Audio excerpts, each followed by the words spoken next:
Hello, and thanks for joining us. Welcome to the 2021 American Diabetes Association Living with Diabetes Ask the Expert series. Today's topic is diabetes and stroke. Am I at risk? My name is Carla Cox, registered dietitian, nutritionist, and certified diabetes care and education specialist, and your host for today's program. Our Ask the Expert series is all about answering questions from our listeners, so start getting your questions ready. For those of you on the phone, press *3, that's *3, on your keypad, and an operator will collect your question and place you in a queue so that you may have the opportunity to ask your question live. To participate online, type in your name and question in the fields below the streaming player. Press the Submit Question button and your question will come directly to us. Stay with us through the hour and you will learn useful tips to help you live well on your journey with diabetes. In addition, we invite you to provide us with your feedback in our 5-question survey at the end of the event. Okay, now a little bit about why we're here today. Because of the link between diabetes and heart health, the American Diabetes Association, in collaboration with the American Heart Association, has launched No Diabetes by Heart. With support from founding sponsors Boehringer Ingelheim and Eli Lilly and Company Diabetes Alliance and Novo Nordisk, as well as national sponsors Sanofi, AstraZeneca, and Bayer. The No Diabetes by Heart initiative provides tools and resources for people living with type 2 diabetes to learn how to reduce their risk of cardiovascular disease. As part of the initiative, the ADA is holding this free educational Q&A once a month. We'll cover information and tips to help you take charge of your health. The health and safety of all those we serve at the American Diabetes Association is always our top priority. COVID-19 continues to be a serious public health threat. In general, people with diabetes face greater challenges with maintaining glucose within target range. And if glucose levels have been elevated over time, they also have increased risk of complications when dealing with viral infections, and that is true with COVID-19. Current CDC recommendations include wash your hands often. If soap and water are not available, use hand sanitizer that contains at least 60% alcohol. Avoid touching your face. Practice safe social distancing and put distance between yourselves and other people. Cover your mouth and nose with a mask or cloth face covering when around others, particularly when you are indoors. The ADA encourages people with diabetes to follow the guidance of the CDC and to contact your medical provider if you suspect that you are showing symptoms or have been exposed to COVID-19. For our most up-to-date information, please visit our website at diabetes.org/coronavirus or call 1-800-DIABETES, which is 1-800-342-2383. Like many of you, we are still practicing social distancing, and so we are proud to present this month's Q&A from our own homes. I am so delighted to introduce Drs. Hicks and Joseph as our experts today. Dr. Hicks is a neurologist specializing in vascular neurology. As a vascular neurologist, Dr. Hicks specializes in conditions of the cerebral vascular system, including ischemic and hemorrhagic strokes. His main areas of interest include rapid access to acute stroke rescue therapies and clinical trials. Dr. Hicks serves as the co-director of the Riverside Methodist Hospital Comprehensive Stroke Center. Dr. Hicks, why don't you tell us a little bit more about yourself that you would like to share with our audience? Thank you so much for this very impactful call that we have this afternoon. I could not be happier to speak to this audience because, little known fact, I was diagnosed with type 1 diabetes before my 3rd birthday. So I stand in solidarity with everyone on this call, and I hope that we learn a lot today. Thank you, Dr. Hicks. Our other expert today is Dr. Joseph, and he has been with us before. He is an assistant professor of medicine in the Division of Endocrinology, Diabetes, and Metabolism at The Ohio State University Wexner Medical Center. He graduated from Boston University School of Medicine and has previously been on the faculty at Yale University School of Medicine and a fellow in diabetes research at the Johns Hopkins University School of Medicine. His patient care focuses on team-based, patient-centered approach to living with type 2 diabetes, focusing on lifestyle behaviors and medical therapeutics. Dr. Joseph, could you please share a bit more about yourself and how you happen to be involved in the diabetes work? Thank you so much for the opportunity to discuss with everyone today the importance of stroke and diabetes, to present with Dr. William Hicks. We really look forward to this opportunity to engage with individuals. We know that diabetes really increases the risk of many cardiovascular diseases, including stroke. And it's important to get that word out there, as well as what individuals can do to prevent stroke, which is what we want for everyone. So thank you so much for having us. Thank you, Drs. Hicks and Joseph. As we are waiting for our callers and online listeners to chime in, I'm going to go ahead and kick off with the first question. Many persons may be unfamiliar with the link between diabetes and stroke. Could you discuss that briefly? Yeah, maybe I'll take that one just to get us started, and then Dr. Hicks can chime in as well. We know that diabetes does a number of different things, but it's not just diabetes. It's really uncontrolled diabetes that we're talking about. Glucose, the sugar in your body, when it's going around the body and going through all the blood vessels, it can actually damage the walls of the blood vessels.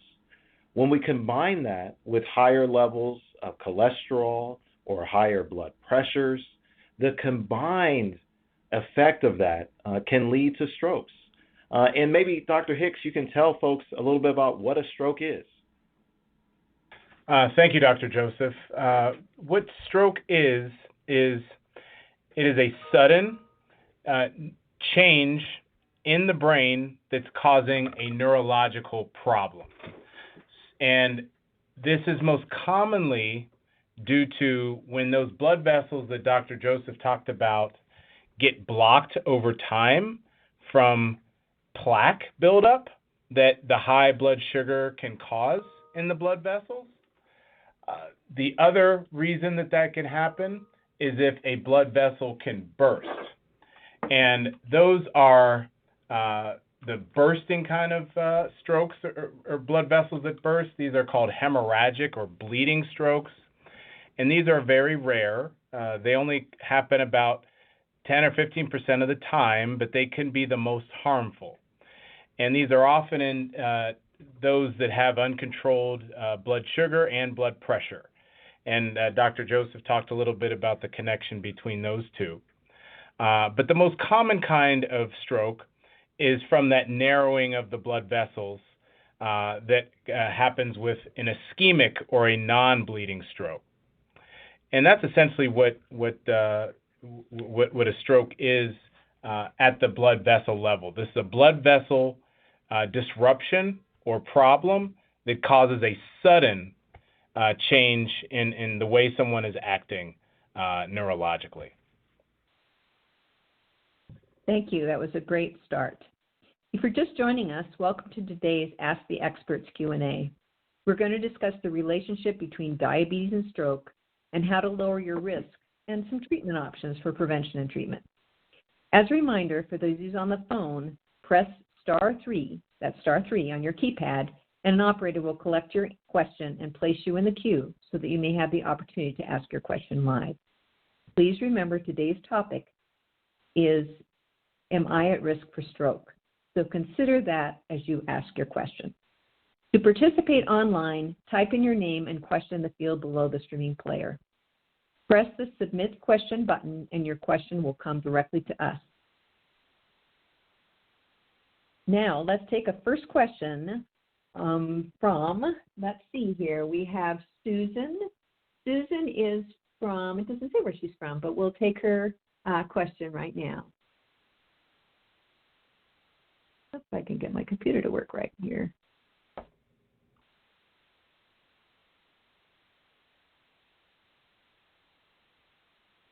Yes, could you tell me what a real stroke is with diabetes? I mean, what are the symptoms? Thank you for that question. I would be more than happy to go over common symptoms. And we use a fancy word is an acronym which is easy to remember, and the acronym is BFAST. So BEFAST, and the B stands for balance. And when I talk about all of these things, you have to put the word sudden, because stroke, just like it's a one-syllable word, it's a snap change, it's a sudden change. So for the B, this is a sudden change in one's balance. If all of a sudden you're doing fine and you suddenly have a change in your balance, that can be from a number of things, but it is certainly something that we see in stroke. So that's one possible symptom of stroke. The next thing is eyes.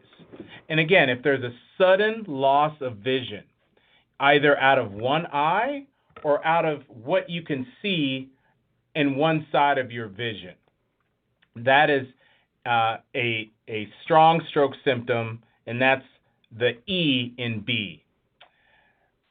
So we've got the B part down. So now with FAST. F is for if there's a sudden weakness of your face. That is a definite stroke symptom. And the A in FAST is A is arm. If your arm, or in several cases, if your leg, if you have sudden arm or leg weakness or numbness on one side of your body, that is a telltale stroke symptom. S is for speech.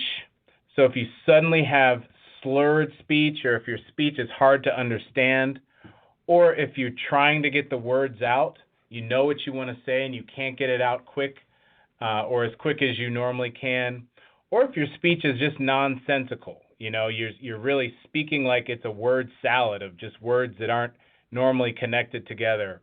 Those are telltale stroke signs of sudden speech change.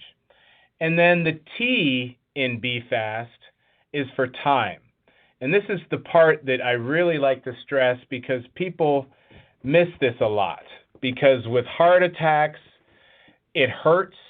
With any sort of accident or traumatic event, there's classically something that really hurts and somebody's in pain, so they know that they need to go to the hospital. But with stroke oftentimes, the majority of the time, stroke does not hurt. So people don't have the inclination. They're not quick to dial 911, but that's exactly what's necessary, because in my line of work, we use the adage, time is brain. So it's not time to talk it over with your family member. It's not time to look it up on the computer. It's not time to sleep it off. It's not time to call your doctor's number or call a family member that might be in the medical field. It's time to dial 911, because seconds matter regarding stroke care, and maybe we can talk about that a little later. But those are the classic symptoms that I like to use in an acronym form that we can all remember, and that's BFAST: sudden balance change, sudden change in your eyes or in your vision, sudden facial weakness, sudden arm or leg drift or numbness, sudden speech change. It's time to dial 911. Thank you. So we have another question that is questioning whether this is related to a stroke, and it comes from Jane in Georgia. Yes, hi. Thank you for taking the call. I wanted to know about swelling in the legs and feet, if that can cause clotting or stroke. Well, I can briefly talk about this, and maybe Dr. Joseph can talk more about, some other of the things that from an endocrinologist standpoint they look for as in regards to swelling in a diabetic foot or a leg. But classically, swelling in the legs, it's a rare thing that we see in the world of stroke. Very rarely blood clots form in legs that aren't moving that often. And then if the calf in particular gets swollen, or if it feels warm to the touch, or if it's very tender to the touch, There's always concern that there might be a blood clot in the legs. We call that a DVT, or a deep vein thrombosis. And very rarely in certain people that have abnormalities in the heart, or kind of changes in the heart, a blood clot can go from that deep vein in the leg up the veins through the heart and into the brain to cause a stroke. That is very rare, but that is a very rare cause of stroke that, again, we don't see too often. So I don't know if Dr. Joseph wants to talk more about the legs scenario. Yeah, just very briefly, and what Dr. Hicks was talking about there with the deep venous thrombosis, the big difference is that's usually on one side, where the caller, I think, was asking about kind of bilateral or kind of both sides leg swelling. The two kind of common things that cause that, one is just some of the medications individuals take, can lead to some swelling of the lower extremities. And then the second one is a potentially another complication of diabetes, and that's heart failure. When the heart is not able to pump enough blood forward, that blood gets backed up and can, gravity kind of takes it down to the legs and the feet. So that's something that they definitely want to check with. If you're having that, check with your provider about what may be the cause of that and kind of getting a workup there.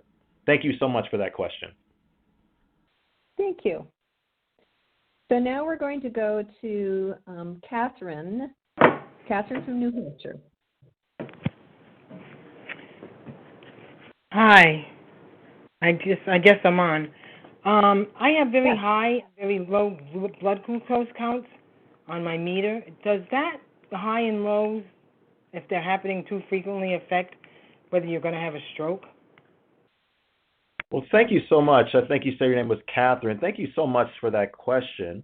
And that's an excellent question that you're asking. So does the variability in your blood sugars increase your risk of stroke? And what we see is that the answer to that is probably yes, that those individuals that have more variability in their blood sugars are at higher risk of cardiovascular diseases, including stroke. We've done some of that work right here at the Ohio State University Wexner Medical Center. And so what I would encourage you to talk to your provider about is how do you balance that out so that you're not having the lows and not having the highs, but that the blood sugars can kind of stay stable throughout the day. Sometimes there's some very easy kind of medication switches or lifestyle therapies. For instance, for those who are having elevated blood sugars after a meal, going for a walk after a meal can help to kind of balance that out a little bit. That can be taken in order to kind of work through that so that it can be more stable throughout the day. Thank you so much for that question. Yeah, I wouldn't have too much to add to what Dr. Joseph mentioned. From a stroke prevention standpoint, we always want to make sure that your A1C is in tight control, that your hemoglobin A1C, you would like that less than 7, if not even tighter controlled, just because of what happens to the blood vessels when that high blood sugar is constantly going through the blood vessels. It causes the narrowing that we commonly see in plaque-related stroke. Great. We're having a little bit of echo, so you might watch your phone, I don't know. Next is Holly. Holly, you're on. Okay. What I was wondering is, first of all, I had a two-part question or so. All right, if my blood sugars, I'm type 2 diabetes, and they're always in good control. I've never had them. The highest one I've ever had was like 6.6 or something like that. They usually runs like 6.3, around that area. So if I'm having tight control like that with my A1C, does that keep me away from having strokes due to the type 2 diabetes? Will that keep me away from stroke? Maybe I can start with this one, and Dr. Hicks can come in. So first off, Holly, that is fantastic. An A1C in the 6.3 to 6.6% range is associated with lower risk of strokes. So that is, you are doing excellent work. The other things that are common in type 2 diabetes, including high blood pressure and high cholesterol, can also increase risk a bit. So what I always encourage individuals is when they're thinking about diabetes, we think about the ABCs of diabetes. And Holly, you're doing a great job with the A. The A1C less than 7% is fantastic. And then just ensuring that your blood pressure is under control as well, and your cholesterol is in the target range, are the other two things to ensure that you talk to your provider about. Keeping those three things in range and not smoking drastically lowers the risk of strokes. Lastly, having a heart-healthy diet and making sure that everyone's getting in 150 minutes a week of physical activity are also really important. Dr. Hicks? I cannot agree more. This is, when someone has a stroke, or if someone stops me at a party or an event and they say, "What can I do?" Just like you so eloquently asked in that question, what I like to do is I really like to take a holistic view of every patient. And those with diabetes that are under great control, that is fantastic, but we really have to tightly control everything else around them that puts them at risk. And Dr. Joseph named a number of those things that we aggressively look out for. Often when I'm seeing patients and I'm talking about the things that Dr. Joseph mentioned, or I asked patients, are they snoring? Do they have a sleep problem? And I'm trying to figure out whether or not they have sleep apnea. Everybody looks at me funny. They said, "I thought you were a stroke doctor." But we take all this time to go over all of these sorts of things because we all know that when we take care of all the things that was just mentioned, we can lower the risk of a diabetic, even who has tightly controlled blood sugar. We can lower their risk of ever having a stroke in the first place, and that's really what we're all about. It's not just focusing on one particular portion. It's taking a look at everything. Great, thank you. Rick from Wisconsin.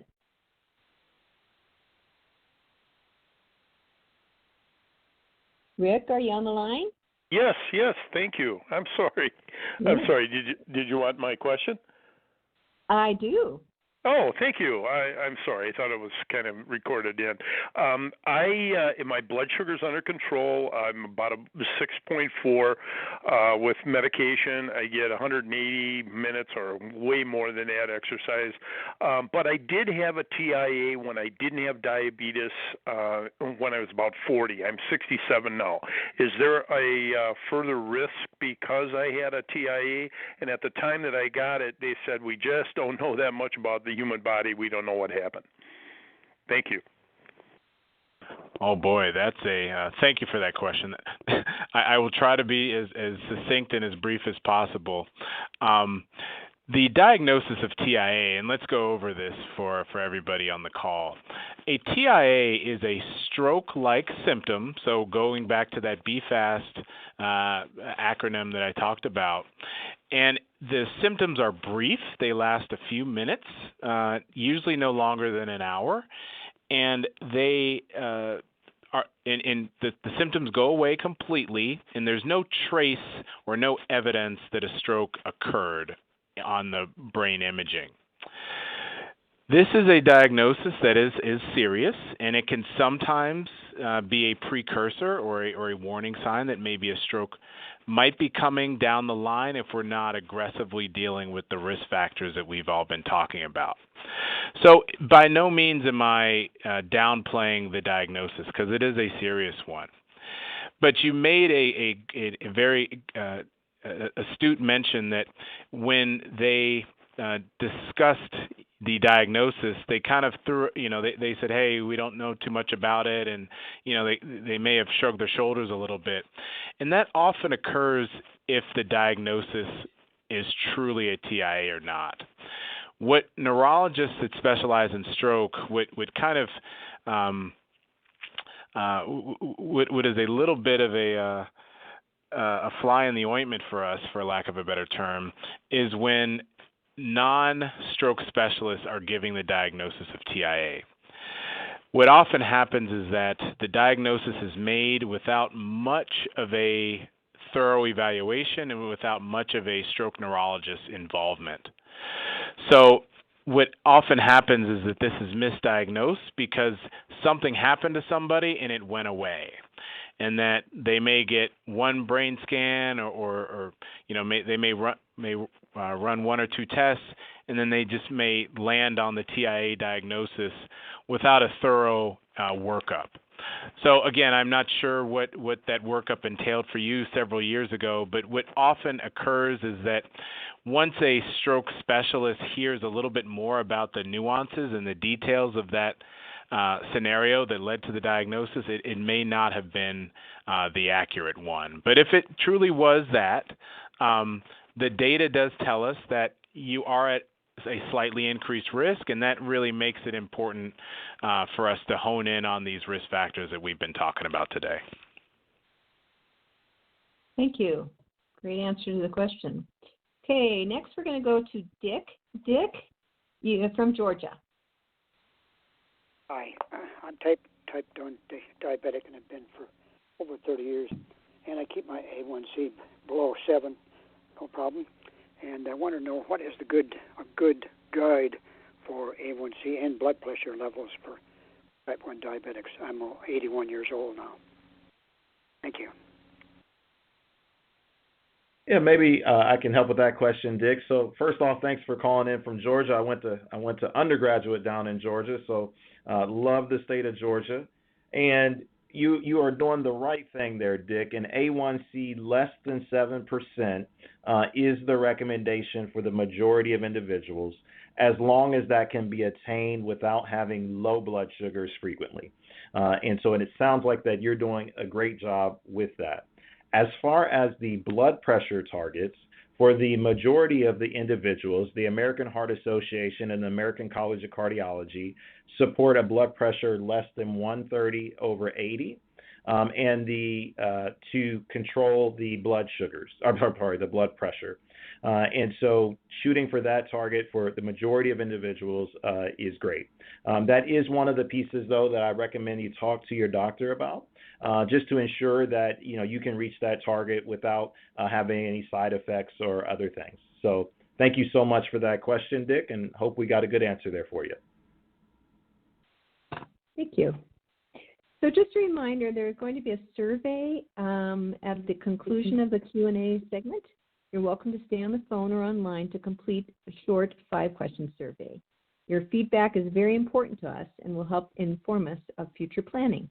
You've been asking great questions, and we hope you will participate in the closing survey. Okay, so now let's take more of your questions.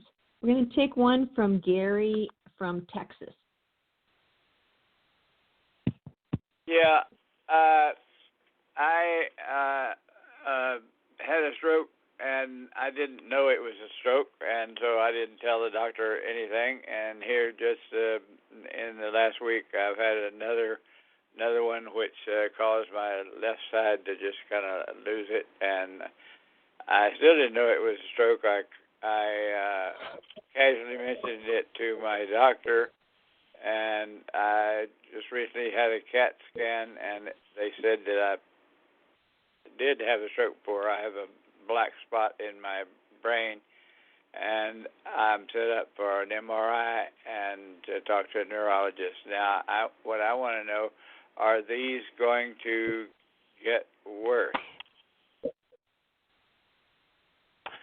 Thank you for your interest in our call today, and thank you for calling in. There are over 8 million stroke survivors, and I know that the doctors and the neurologists there are going to make sure that you're going to be not only a stroke survivor, but a stroke thriver.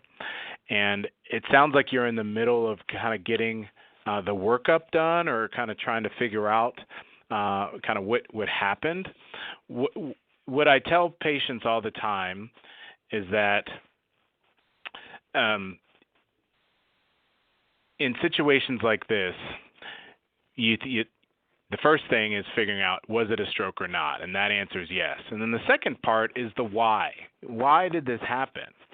And we can't just take a look at something like, oh, it might be because he's a diabetic. We have to break the whole scenario down and figure out what could be the cause. Now, we've talked a lot on this call about blood vessel narrowing as a cause for a lot of diabetics to have a stroke.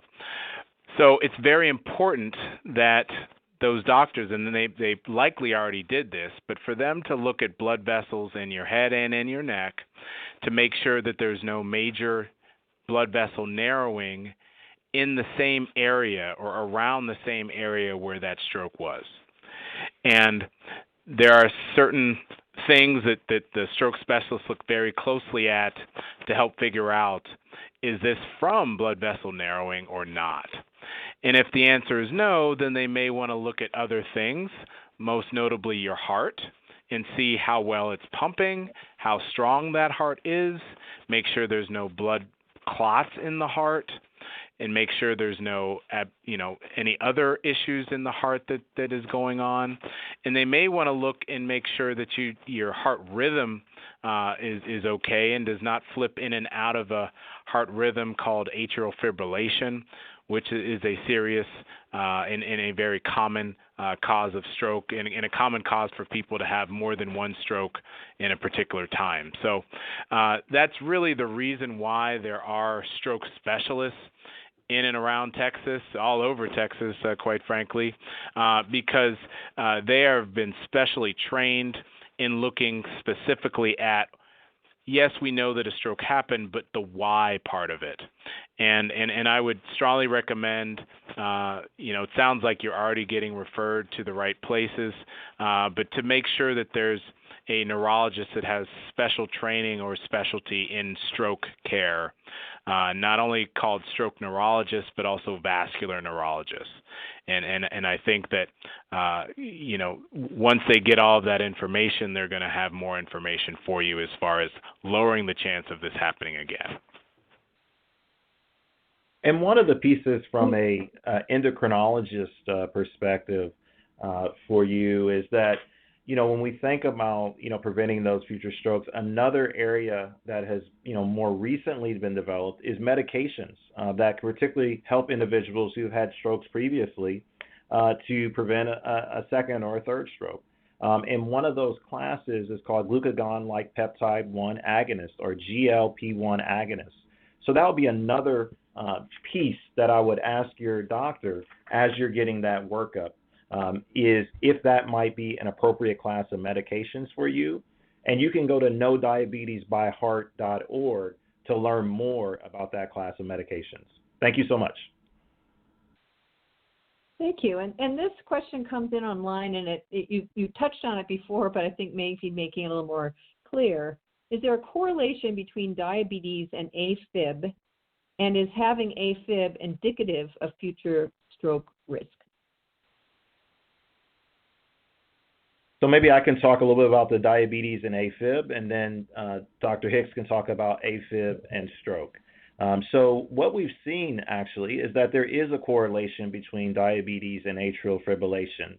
It's just really come to light over the last few years, and we're still doing a lot of work to try to determine why that correlation exists. When we talk about correlations, we also use the other word, causation. Is diabetes causing the atrial fibrillation? And I think the jury is still out a little bit there, but there is a correlation between the two. Dr. Hicks, can you talk about AFib and stroke? Yes, definitely.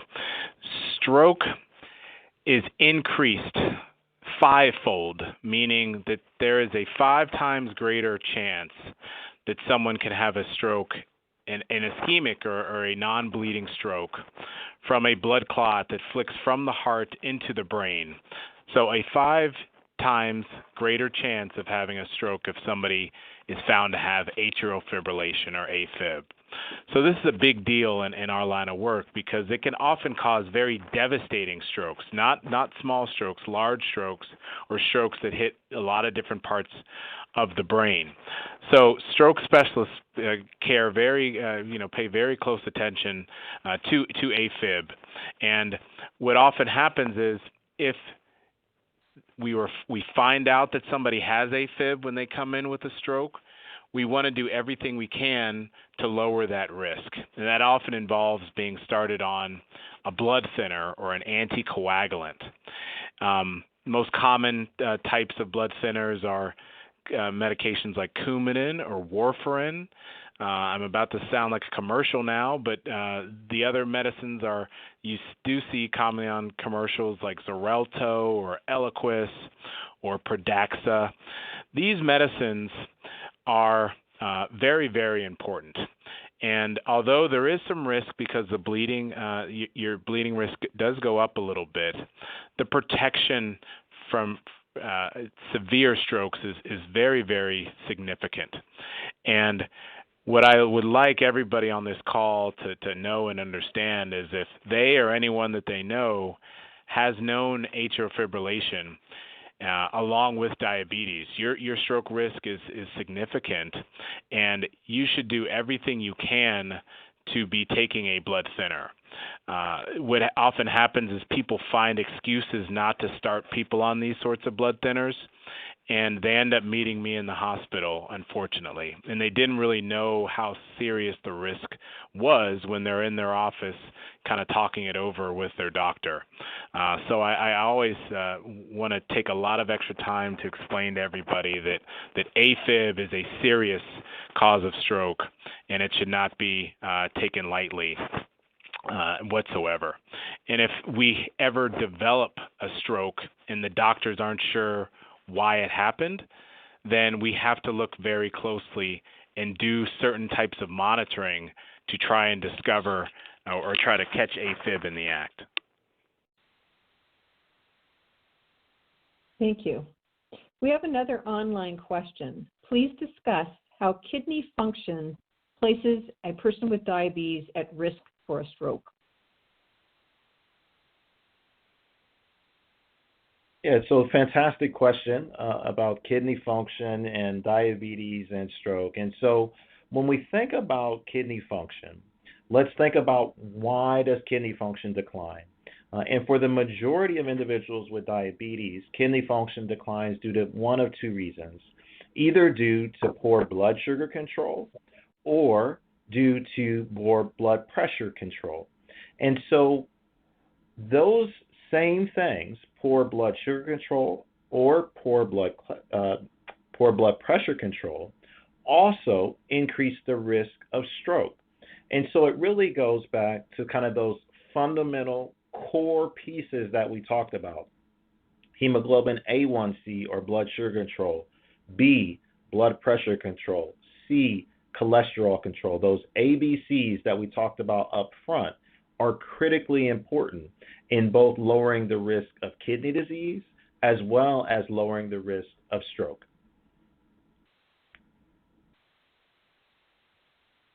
Great. Okay, here's another question. This is coming in from Barbara in Southeast Michigan. Hi.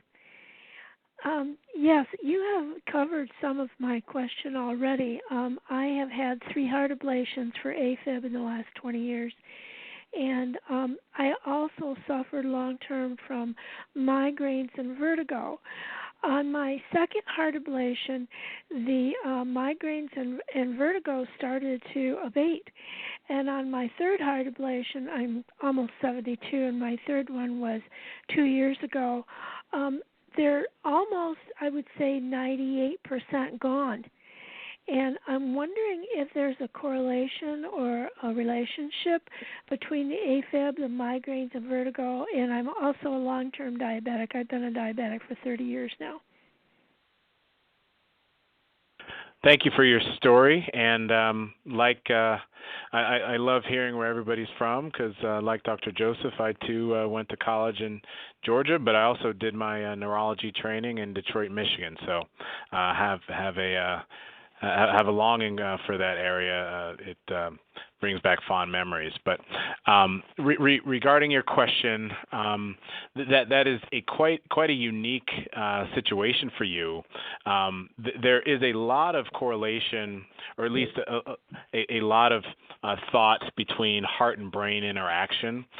There's not a definitive connection between those two, but boy, you really have had quite the odyssey between getting, having the ablation and having other things abate. We run into this a lot in medicine, where we handle one particular thing and then a different medical condition gets well taken care of.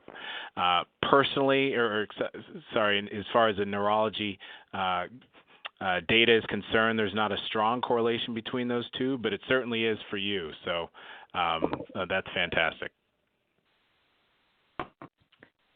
Thank you. Another tip, if you could use support throughout the year, there's a few resources you might want to check out. One is Living with Type 2 Diabetes program, where participants receive information through email and e-booklets that provide support and information on emotional health, eating healthy, and physical fitness. Tips on managing and living well with type 2 diabetes, as well as opportunities for support online and in your community. The link to sign up is our registration page, diabetes.org/experts. And along with getting more information, we have a question which sounds like it's from an educator, and I think you've gone over some of this, but maybe you could clarify it one more time. And this question comes in from Stephanie from Ohio. Thank you. As a diabetes educator, what is the most important thing I can teach my diabetics to help prevent the strokes? Well, thank you so much, Stephanie, and love to hear from people from the great state of Ohio. So, I would say that the most important thing is how to manage their blood sugars, right? So how can they have good control, both kind of pre-meal and post-meal and really throughout the day, so that they're not having highs and lows and fluctuating up and down, as well as their A1C is in a target range for them, right? And so I would say that if there's just one thing, that is it. Now, within that, as you know, Stephanie, there are multiple different pieces. There are all the lifestyle behaviors that go along with that, whether that's nutrition intake, whether that's physical activity, stress, sleep, etc. All of those things that we know are critical to blood sugar control. Then there's also the diabetes self-management. For some people, that may be taking medications, checking their blood sugars. For other individuals, that may mean insulin therapy and how to appropriately use insulin to control their blood sugars. And lastly, Stephanie, that would be, how can we use some of those newer devices, things like continuous glucose monitors and insulin pumps, in order to better control blood sugars. So one thing would be blood sugar control, but there's a big bucket within that. Thank you so much for that question, Stephanie. Yes, all I would add to that is that, the other thing to mention when going off of what Dr. Joseph said is that not only would you be preventing stroke, but you'd be preventing heart disease, you'd be preventing diabetic retinopathy or eye-related issues, you'd be preventing kidney failure, kidney disease. So you would really be hitting all sorts of organs within the human body in the conditions that can occur. So really hammering that home, it may sound like it's just one thing, but that is a big thing that has long-lasting ramifications for the good of the patient and the good of the individual. Thank you. We have a question coming in from Lynn Marshall Johnson from Missouri. Lynn? Hi, thank you so much for taking the question. I am a type 2 diabetic. I'm 63, and my question is regarding, I run very high with my A1Cs, and I'm on multiple medications, and I'm curious, when I say I run high, my A1Cs probably over the last 5 years for sure have very rarely come under 9.5 to 10.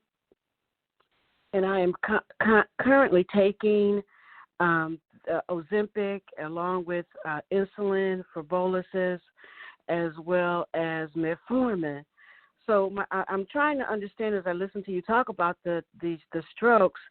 Thankfully, I've not had that issue, but I'm wondering, does that medicine, along with my blood pressure and cholesterol, I'm on 2 cholesterol tablets, will the medication, along with some of the obvious, I know the getting my blood numbers down, does that help protect me in any way from the stroke? Because they're giving me so much medicine, trying to get my numbers to come down. If that makes sense. Yes, Lynn, that does. And thank you so much for that question. And I know that there are many individuals out there like yourself, Lynn, who, are working so hard. I can hear it in your voice that you're working so hard to control your blood sugar numbers, but they're just not coming down to the level that you want, that kind of less than 7% range. And so the first part of it was you mentioned being on a medication called Ozempic. And Ozempic has shown to help improve the cardiovascular system and lowering rates of things like strokes. And so Ozempic is definitely a good medication. But you also mentioned that the A1C is kind of hanging out in that 9.5 to 10% or maybe even a little higher range. And that's actually increasing the risk of stroke. And so I think kind of coming back to Stephanie as a diabetes educator earlier in Ohio, Lynn, I think it's going to be critical for you to reach out to your team and work with your team, but also a diabetes educator who can help you kind of pair some of the medications, some of those like insulin medications, insulin with meals, kind of long-acting insulin, with some of the diet and nutrition advice that they can give so that, they can help you to bring those blood sugars down into a good range so that you can lead a long, healthy life without stroke and without heart disease and those complications from diabetes. I think it's going to be absolutely critical for you, Lynn. And if you have any questions about that, definitely check out the NoDiabetesByHeart.org website. There are 4 questions to ask. There's a link on there with 4 questions to ask your doctor. I think if you ask those 4 questions, that will help you get those numbers under control. Thank you so much. Yeah, I think Dr. Joseph hit a lot of important key points, and I think the last one was really something that I wanted to elaborate on. This may not involve what is going on with your particular healthcare provider, but sometimes if you find that you're trying different things, or you might be more concerned or more interested in your care than maybe your healthcare provider is, then it might be time to seek a second opinion. And this doesn't mean that you're leaving that particular healthcare provider, but it might just mean that you're going to get a fresh set of eyes and ears on your care and figuring out if there's something else that might be missing. And I think we do this a lot in other types of conditions. For instance, cancer. If a cancer diagnosis occurs, people are always willing to get second, third opinions. But when it comes to things like diabetes, heart disease, cardiovascular disease, and stroke, I always let people know that if you're not satisfied with results, you don't want to meet me, for lack of a better term. So you want to do everything you possibly can, and sometimes that involves kind of seeking expert-level care elsewhere. And again, this does not mean that that's what's going on with you and your healthcare provider, but it's something to think about and acknowledge. Great advice. Okay, so we're going to go to Jeff. Jeff in Arizona. Hello. Yes, I'm a type 1 diabetic. I've been type 1 for over 40 years, and now I'm 56, almost 57, and I've been struggling with some of the complications. My hemoglobin A1Cs have been somewhere in the, it's like, say, 7 to 7.4 range pretty consistently. But I got a new series of new blood tests done, And I noticed that so my cholesterol and triglycerides, all that's in the normal range, reasonably healthy range. But the CRP high sensitivity test showed up extremely high with a value of 8.04. And then my lipoprotein A showed up with a result of 64.1. And I don't know if that's the first time I've ever had those tested, but that's the first time I'm aware of having them tested, and obviously shocking values when other values were very normal and reasonably healthy. So anyway, I just it kind of took me by surprise, and I'm wondering if that seems like it might increase my risk for stroke, but I wanted to hear your opinions and thoughts on that and maybe where I go next. I am on a cholesterol medication just to be preventative. Anyway, thank you. Yes, that is definitely an inflammatory marker, and there has been an association between a high CRP level and stroke. And I think you're getting to this and you're thinking about this in the right way. And again, don't let the test be a sign or something that we should just, kind of throw our hands up and say that our fate is sealed. That's not it whatsoever. What this should mean for you is that we double down on the things that Dr. Joseph and I were talking about initially. If we smoked, we stop immediately. If we deal with hypertension or high blood pressure, cholesterol, we are aggressive about that. And it sounds like medication-wise you are. Diet and exercise become something that is an important part of your life. Is putting on pants and a shirt every morning. Diet. The Mediterranean diet or other heart-healthy ways of eating are something that is something that is just a normal part of your day-to-day life from here on out. And these sorts of things help counteract high inflammatory markers that we'll see in these tests.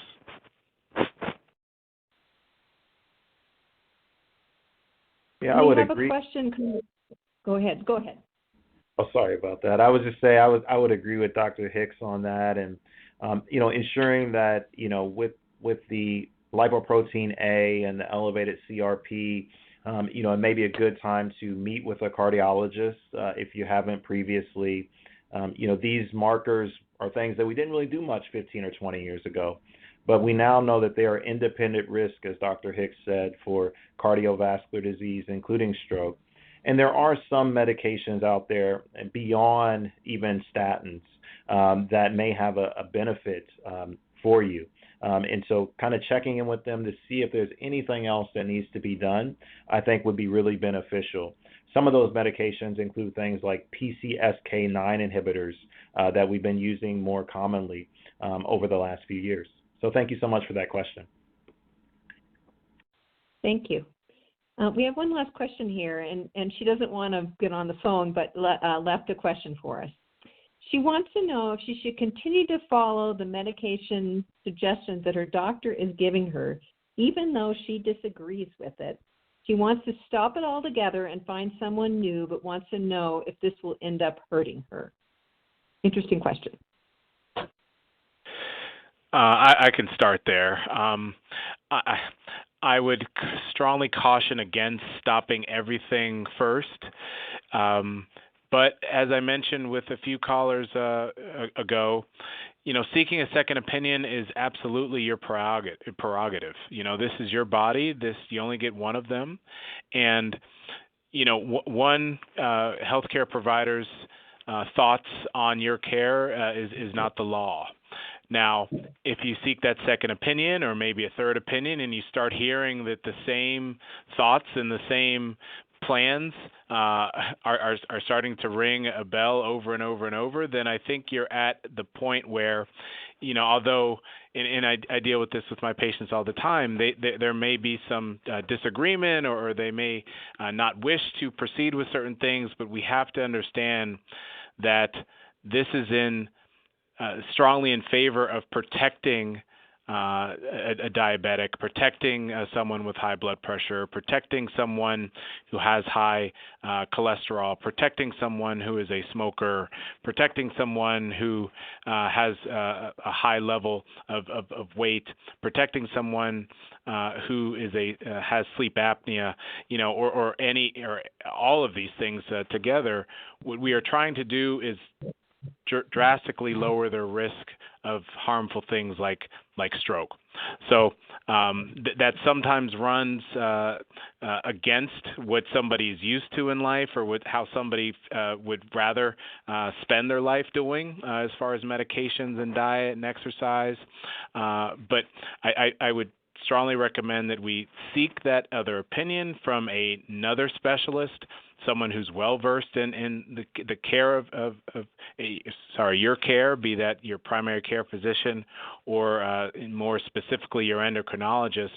But I do strongly advise against stopping everything, because again, I don't want to scare anyone on the call, but I this week I'm seeing patients in our hospital, and we're the busiest stroke center in the state of Ohio, and I can't tell you how many times I hear people that say, well, I didn't like what my doctor had to say, or I didn't like this medicine, I didn't like how it made me feel, so I stopped it, or I stopped everything because I didn't like it, and I planned to see somebody else, or I wanted a second opinion, but I never got around to it, or I just didn't get around to telling the doctor why I wanted to stop everything. I just did it, and then unfortunately they meet me after having a stroke. So that's something that I would recommend you not do, but I do again recommend that you can seek a second opinion from a well-established healthcare provider.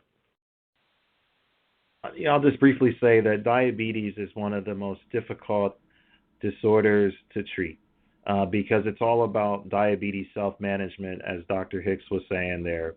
And from the time you wake up in the morning to the time you will go to bed at night, you have to think about diabetes, whether it's what you eat, or how physically active, or what medications that you're taking. And that's difficult. We know that out of a year, you're lucky if you get 3 to 4 hours in a doctor's office. So much of it is diabetes self-management. Thus, having a team of individuals around you to support you in the illness is just critical. And so if you feel like you're not having that team, then definitely try to search out and find a good team to work with. Thank you. That wrapped up our last question. And to each of you, Dr. Hicks, we'll start with you. Could you give us 3 key takeaway points from today you want to make sure that everyone gets out of it? Thank you so much, everyone, for including me in this call. I got a lot out of this, and I hope you did as well.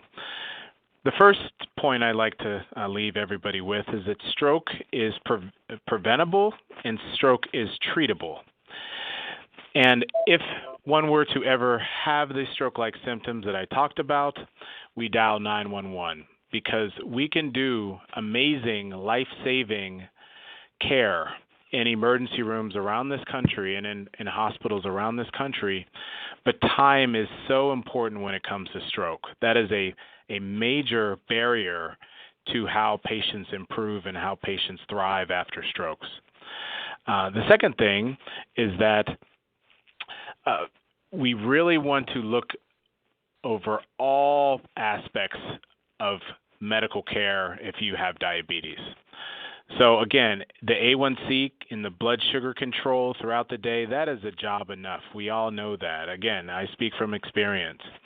But it really has to do with what we put in our bodies as far as food intake, how we hydrate with water throughout the day, the type of sleep that we get, good restful sleep, and other medical conditions that might be, like diabetes, is often silent. So strongly controlling your blood pressure and knowing that at all times our blood pressure is in tight control. So that's, I'd say, the second thing I'd like to leave everybody with. And the third thing is, again, it sounds like a lot of work, but it's our work.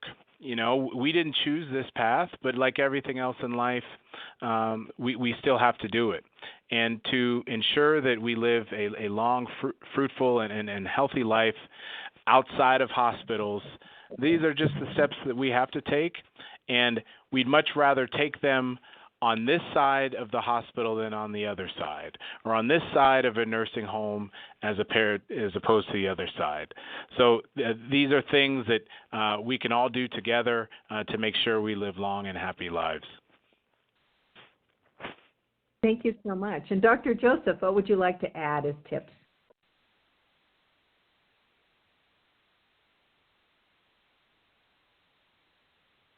Dr. Joseph? Yes, thank you so much. And, I'll just briefly add that, if you haven't checked in with your diabetes education team recently, it's a good time to check in. It's spring, it's renewal, and so please consider checking in with them. Second, the ABCs that Dr. Hicks mentioned there, controlling the A1C, the blood pressure, and the cholesterol are key. And lastly, 3, we have newer medications now that can really lower the long-term risk of cardiovascular diseases, including stroke. So talking to your provider and your team about some of these newer medications may just prevent a stroke for you. Thank you so much. Thank you. Consider staying online or on the phone to complete a short 5-question survey. We do want to hear from you. To help you feel confident about your ability to manage your diabetes and heart health, we encourage you and your loved ones to talk to your doctor and dietitian about your risk. Go to knowdiabetesbyheart.org and learn more. Register for the next event at diabetes.org/experts. Sign up for diabetes education near you, and sign up for the ADA's free Living with Type 2 Diabetes program. Links to these resources can be found on our registration webpage, diabetes.org/experts. If you have any questions about this event or want resources, please contact us at AskADA, that's AskADA at diabetes.org, or call to speak to a member of our call center at 1-800-342-2383. Thriving with diabetes takes a village, and we're here to support you. A very special thank you to our experts, Dr. Hicks and Dr. Joseph. I am Carla Cox, and on behalf of the ADA team, we want to thank you for joining us today, and we look forward to connecting with you at our next Ask the Expert event on June 8th. Start and maintain an active lifestyle, and July 13, meal prep for summer months. And as a special treat, No Diabetes by Heart at the Theater, 8 p.m. Eastern Time, 7 p.m. Central Time, Tuesday, May 25, diabetestheater.org, pound type 2, take 2. I'll turn it over to the survey portion now to close out our program.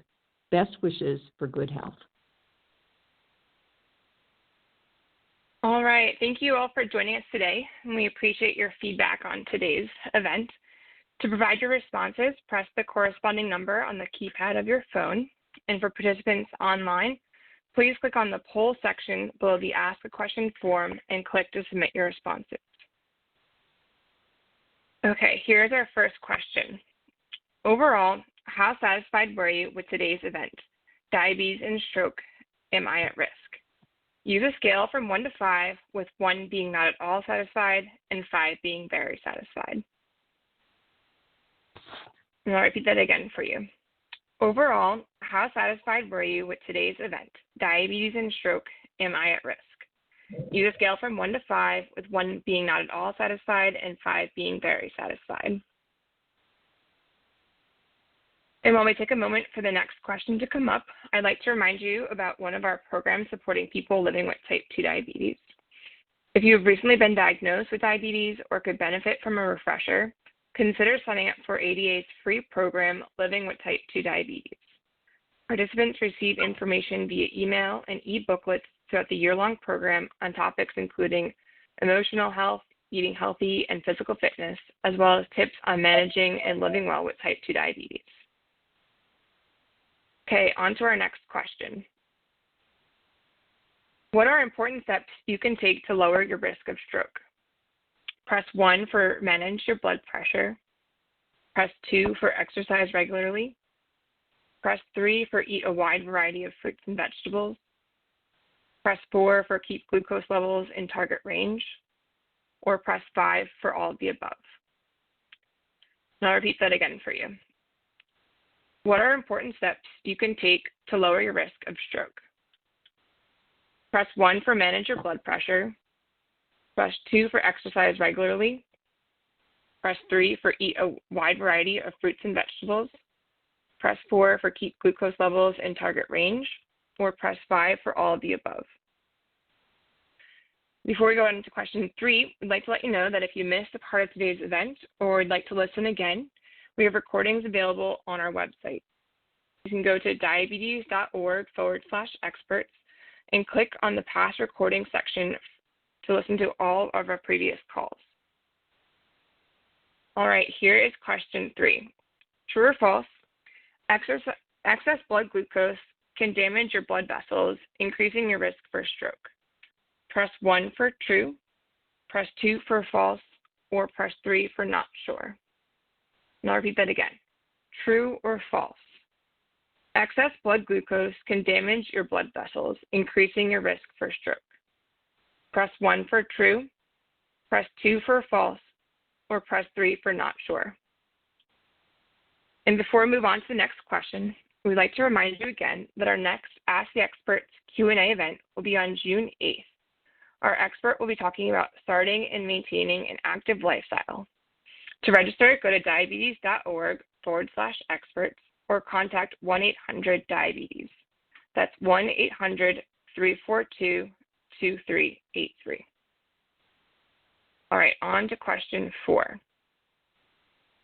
As a result of this event, how likely are you to schedule a visit with your healthcare provider to talk about the link between heart disease and diabetes? Press 1 for not likely, press 2 for somewhat likely, or press 3 for very likely. And I'll repeat that again. As a result of this event, how likely are you to schedule a visit with your healthcare provider to talk about the link between heart disease and diabetes? Press 1 for not likely, press 2 for somewhat likely, or press 3 for very likely. And while we wait the final question, remember that a diabetes self-management education and support program mentioned earlier will focus on your concerns about diabetes. These programs will help you empower you with the knowledge and skills to help you manage your diabetes. You can find a link to an ADA-recognized diabetes education program at the bottom of our Ask the Experts webpage, which again is diabetes.org/experts, or you can speak to a member of our call center at 1-800-DIABETES and ask them to help find a program in your area. Again, that phone number is 1-800-342-2383. Okay, and on to our final question. As a result of this event, how likely are you to sign up for or continue to participate in a diabetes self-management education program? Remember, diabetes education programs usually require a referral from a healthcare provider. Press 1 for not likely, press 2 for somewhat likely, or press 3 for very likely. And I'll repeat that one more time. As a result of this event, how likely are you to sign up for or continue to participate in a diabetes self-management education program? Press 1 for not likely, press 2 for somewhat likely, or press 3 for very likely. All right, thank you for staying with us and providing your feedback on today's event. We offer many thanks to our experts as well as our support vendors and sponsors in our No Diabetes by Heart collaboration. This concludes today's program in the Ask the Experts Q&A series. Please check out our website for recordings from this event and additional resources. And lastly, if you have any additional feedback for our team, you can stay on the line to leave a message. Thank you and stay well.